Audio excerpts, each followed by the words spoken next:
Did you know that one 3-digit number can decide whether you get approved for a car loan, rent an apartment, or even get hired for a job in the United States? That number is your credit score. And today, I'm going to break it down for you step by step, so by the end of this video, you'll understand exactly how it works and how you can build a great credit score from scratch. Let's get started.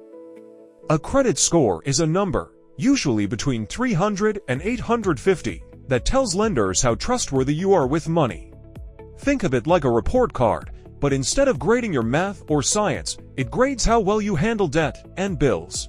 The higher your score, the more lenders trust you. And the more they trust you, the better deals you get, lower interest rates, higher loan amounts, and faster approvals. Here's a simple breakdown. Minus 800 to 850, excellent. 740 to 799, very good. Minus 670 to 739, good. 580 to 669, fair. Minus 300 to 579, poor. In the USA, there are 3 major credit bureaus that track your financial history: Experian, Equifax, TransUnion. These companies collect your financial data and create your credit report.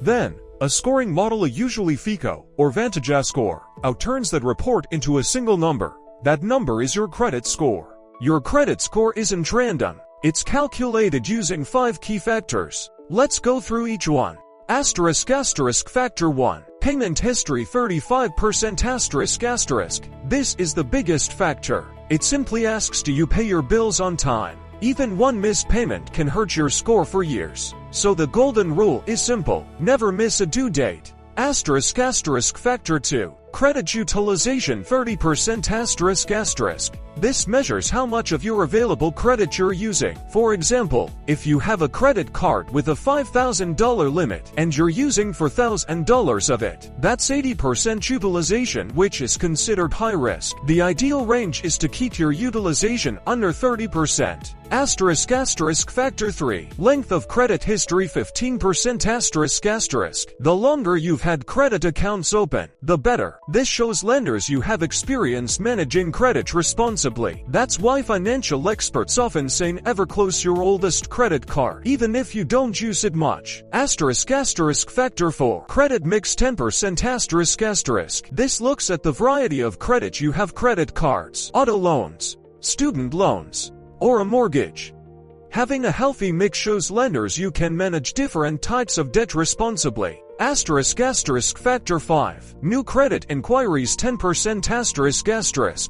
Every time you apply for new credit, it creates what's called a hard inquiry. Too many hard inquiries in a short time can lower your score, because it signals financial stress to lenders.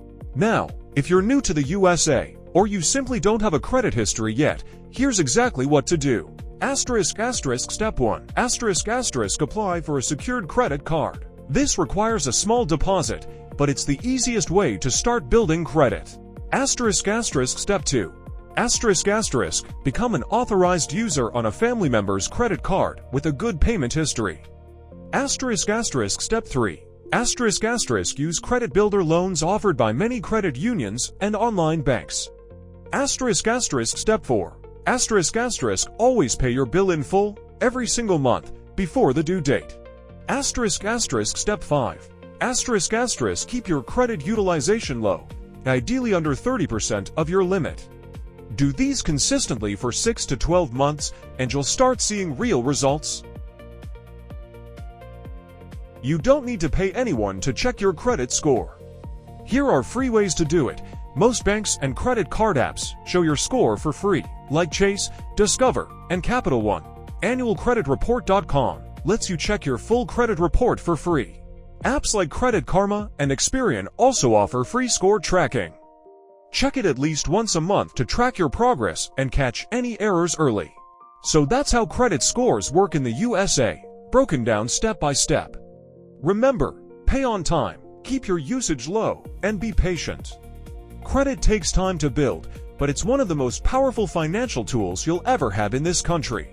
If this video helped you, hit that like button, subscribe for more USA finance tips, And let me know in the comments, what's your current credit score range? I'd love to hear your journey. See you in the next video.